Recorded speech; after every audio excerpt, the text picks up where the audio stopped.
Everybody, welcome to Tech Insider Update. All right, let's talk about quick SharePoint updates. I'll make these really fast. Comments within lists, really powerful. We can use Power Automate to approve adding sites to a hub. File hover cards are now available within conversations and within libraries. We can do page comparisons within SharePoint.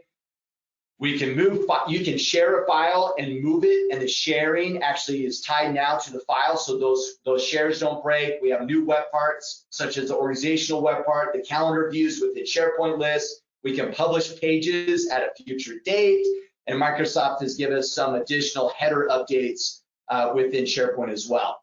On the information governance side, make note that there's changes to the sensitivity labels and the hierarchy, as well as the Compliance Center and Governance has some solution updates. Those are discussions in themselves. If you want an update around those, certainly reach out and let us know. We'll make this really quick. Forms, we can actually have a recipient that completes a form now download the results. That's within the settings of the form itself. And then keep in mind that forms, you can now generate polls within emails from your mail clients, from within Outlook, as well as from within Teams. So you can do these ad hoc polls within the ecosystem.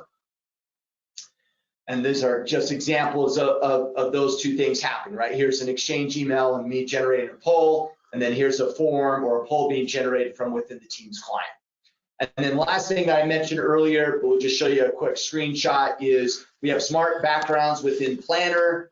We have intelligent file recommendations coming very soon within actual Planner tasks, and then tasks within Teams. And the only last thing I want to clarify here is it should really be to do and Planner within Teams. And so this is taking your individual Microsoft to do and all the plans that you're a member of and displaying them within the Teams client and allowing you to manage those tasks from a central hub across the entire ecosystem.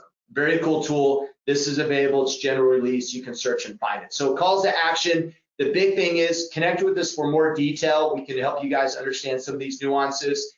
There's major moves happening from Microsoft's perspective around knowledge and content services, whether it's Syntax, Project Cortex, and Viva, and it's really driving the importance of knowledge management around intranets. And so if you guys are not or have not moved your intranets to SharePoint or to the 365, reach out. We have intranet packages that we can do. We have our JourneyTEAM web parts, such as our staff directory and employee recognition, that is part of those packages. And then as we all know, around governance and compliance, the provisioning process of 365 groups is such a major pain point.